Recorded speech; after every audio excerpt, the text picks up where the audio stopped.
तो दोस्तों कैसे हैं आप सभी। स्वागत है एक बार फिर से। आज दिन भर के मुख्य समाचारों में आपको बता दें कि मानसून सत्र के लिए कांग्रेस ने बनाई खास रणनीति। इकोनॉमी और चीन समेत कई मुद्दों पर सरकार को घेरने की तैयारी। वहीं पोस्ट ऑफिस में अब जल्द ही मिलेंगी बिजली, पानी और गैस का भुगतान सहित ये 73 सेवाएं। वहीं हार्दिक पटेल ने बीजेपी को दिया बड़ा झटका। राजकोट के 40 नेता और कार्यकर्ताओं ने ज्वाइन की कांग्रेस। वहीं 3 साल पुराने वाहनों पर अब फास्टैग जरूरी, इसके बगैर जारी नहीं होगा फिटनेस सर्टिफिकेट। वहीं राहुल गांधी ने साधा निशाना, कहा भर्ती और रोजगार से जुड़ी समस्याओं का समाधान करे सरकार। वहीं कंगना रनौत ने संजय राउत को दी खुली चुनौती, बोली 9 सितंबर को आ रही हूं मुंबई, किसी के बाप में दम है तो रोक के दिखाए। वहीं अगली बड़ी खबर, एनडीए में बीजेपी के साथ चिराग पासवान, जेडीयू को मजबूत करेंगे जीतन राम मांझी। वहीं कांग्रेस में महासंग्राम, सिब्बल आजाद के बाद अब आनंद शर्मा और पृथ्वीराज ने भी दिखाई तेवर। वहीं अगली बड़ी खबर, इस तारीख से पहले हो जाएंगे बिहार चुनाव, इलेक्शन कमीशन ने दी जानकारी। और भी बड़ी खबरों को जानने के लिए वीडियो के एंड तक बने रहिए हमारे साथ।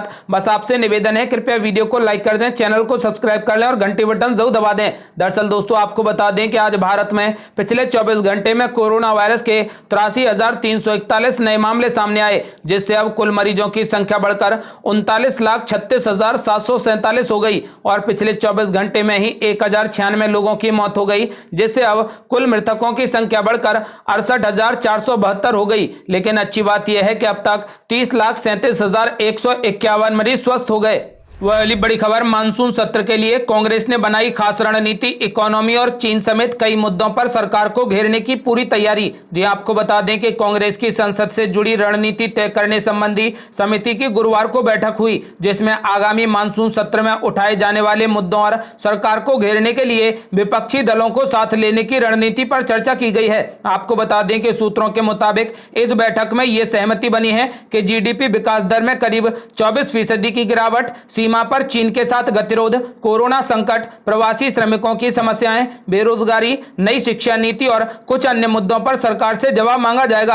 आपको बता दें कि कांग्रेस नेता का कहना था कि इस समिति में यह भी तय हुआ है कि आगामी सत्र में प्रश्नकाल के निलंबन का मुद्दा उठाया जाएगा। आने वाले दिनों में इस समिति की फिर बैठक की जाएगी। गौरतलब है कि संसद के आगामी मानसून सत्र में ना तो प्रश्नकाल होगा और ना ही गैर सरकारी विधेयक लाए जा सकेंगे। कोरोना वायरस महामारी के इस दौर में पैदा हुई असाधारण परिस्थितियों के बीच होने जा रहे इस सत्र में शून्यकाल को भी सीमित कर दिया गया है। लोकसभा और राज्यसभा सचिवालय की ओर से जारी अधिसूचना के मुताबिक दोनों सदनों की कार्यवाही अलग अलग पालियों में सुबह 9 बजे से 1 बजे तक और 3 बजे से 7 बजे तक चलेगी। शनिवार तथा रविवार को भी संसद की कार्यवाही जारी रहेगी। संसद सत्र की शुरुआत 14 सितंबर को होगी और इसका समापन 1 अक्टूबर को प्रस्तावित है। वह अगली बड़ी खबर, पोस्ट ऑफिस में अब जल्द ही मिलेंगी बिजली, पानी और गैस का भुगतान सहित ये 73 सेवाएं। जी आपको बता दें कि कोरोना महामारी के कारण इस समय लोगों को एक ही छत के नीचे सभी सेवाएं देने के लिए अब डाकघरों में भी कॉमन सर्विस सेंटर यानी सीएससी शुरू किए जा रहे हैं और इसकी शुरुआत प्रथम चरण में प्रतापपुरा, आगरा, उत्तर प्रदेश स्थित प्रधान डाकघर में ये सेवाएं शुरू कर दी गई हैं। यहाँ पर केंद्र व राज्य सरकार से जुड़ी 73 सेवाएं मिलेंगी। आपको बता दें कि जल्द ही ये सेवाएं देश के सभी पोस्ट ऑफिसों में शुरू कर दी जाएंगी। अभी पायलट प्रोजेक्ट के तौर पर इन्हें यूपी से शुरू किया गया है। प्रधानमंत्री की स्कीम, पासपोर्ट बनवाने जैसी कई सुविधाएं इसी पोस्ट ऑफिस में मिलेंगी। आपको बता दें कि अभी तक पोस्ट ऑफिस में लोग डाक संबंधित कार्य, बचत खाता या फिर आधार कार्ड बनवाने जाते थे। अब यहां पर आम जनता के लिए कई सेवाओं की संख्या बढ़ाई गई है। जैसे इस सेंटर पर अब जन्म या फिर मृत्यु प्रमाण पत्र, पैन कार्ड और पासपोर्ट के लिए आवेदन, प्रधानमंत्री आवास योजना, पीएम फसल बीमा योजना, आयुष्मान भारत योजना के लिए भी आवेदन करने की सुविधा मिलेगी। इसके साथ साथ फास्टैग, बिजली, पानी, टेलीफोन, गैस का भुगतान भी पोस्ट ऑफिस से कर सकेंगे। इसके साथ ही मोबाइल और डीटीएच रिचार्ज, फास्टैग, बिजली, पानी, टेलीफोन, गैस का भुगतान भी करा सकेंगे। आपको बता दें कि इसके अलावा बस, ट्रेन और हवाई जहाज की टिकट बुकिंग भी आप इसी पोस्ट ऑफिस के द्वारा करा सकेंगे। तो अगली बड़ी खबर, गुजरात में कांग्रेस नेता हार्दिक पटेल ने बीजेपी को दिया सबसे बड़ा झटका। राजकोट के 40 नेता और कार्यकर्ता कार्यकर्ताओं ने ज्वाइन की कांग्रेस। जी आपको बता दें कि गुजरात कांग्रेस की कमान संभालने के कुछ दिन बाद ही हार्दिक पटेल ने बीजेपी को चौंका दिया। उन्होंने राजकोट में एक कार्यक्रम आयोजित करके बीजेपी के 40 सदस्यों के त्यागपत्र दिलाकर कांग्रेस में शामिल कर लिया है। आपको बता दें कि 40 सदस्यों के अलावा भी कांग्रेस का दावा है कि कुछ और सदस्य बीजेपी छोड़कर कांग्रेस में शामिल होंगे। कांग्रेस नेता अशोक डांगर ने कहा कि बीजेपी के कुछ और सदस्य, जिसमें 4 से 5 पार्षद भी शामिल हैं, वो बीजेपी छोड़कर कांग्रेस ज्वाइन करेंगे। इस जीत के बाद हार्दिक पटेल ने बीजेपी पर निशाना साधते हुए कहा कि राजकोट में कई वर्षों से बीजेपी का शासन है, लेकिन जनता की सामान्य समस्याओं का भी निस्तारण नहीं हुआ है। लोगों को टूटी सड़कें, जलभराव, शिक्षा और स्वास्थ्य से जुड़ी समस्याओं का सामना करना पड़ रहा है। वह अगली बड़ी खबर, अब 3 साल पुराने वाहनों पर फास्टैग लगाना होगा जरूरी, इसके बगैर जारी नहीं होगा फिटनेस सर्टिफिकेट। जी आपको बता दें कि केंद्र सरकार ने शिकंजा कसते हुए पुराने निजी व व्यावसायिक 4 पहिया वाहनों के लिए जनवरी 2021 से फास्टैग लगाना अनिवार्य कर दिया है।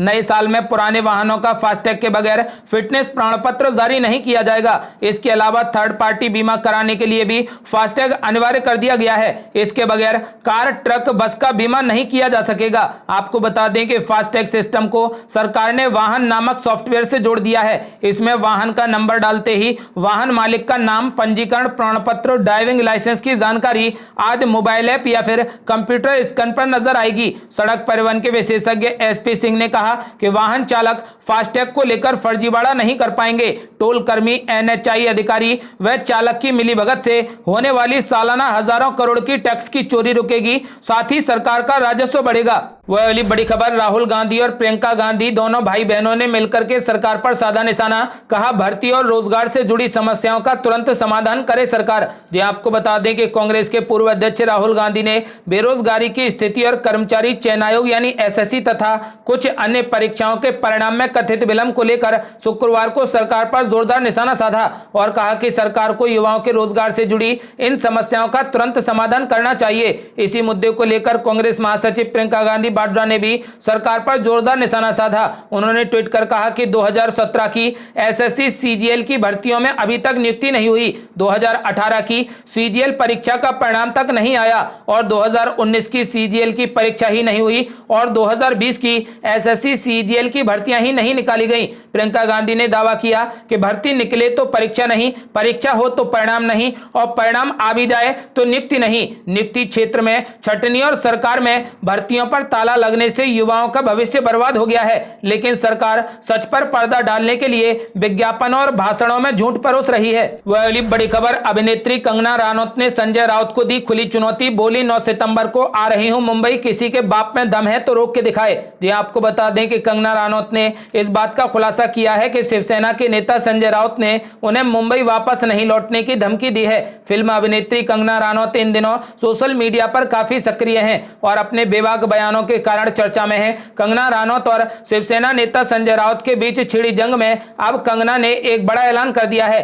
कंगना ने ट्वीट करते हुए लिखा है कि मैं 9 सितंबर को मुंबई आ रही हूं और जिसके बाप में हिम्मत हो वो मुझे रोक के दिखाए। उन्होंने आगे लिखा कि कुछ लोग मुझे मुंबई ना आने की धमकी दे रहे थे, इसलिए मैंने ये फैसला लिया है कि मैं 9 तारीख को मुंबई आ रही हूं। कंगना रनौत ने बड़ा खुलासा किया था कि शिवसेना के नेता संजय राउत ने उन्हें मुंबई वापस नहीं लौटने की धमकी दी थी। वह अगली बड़ी खबर, इस तारीख से पहले हो जाएंगे बिहार विधानसभा चुनाव, इलेक्शन कमीशन ने दी जानकारी। जी आपको बता दें कि केंद्रीय निर्वाचन आयोग ने यह साफ कर दिया है कि बिहार विधानसभा चुनावों के साथ ही देश में 64 विधानसभा सीट और 1 लोकसभा सीट पर उपचुनाव होगा।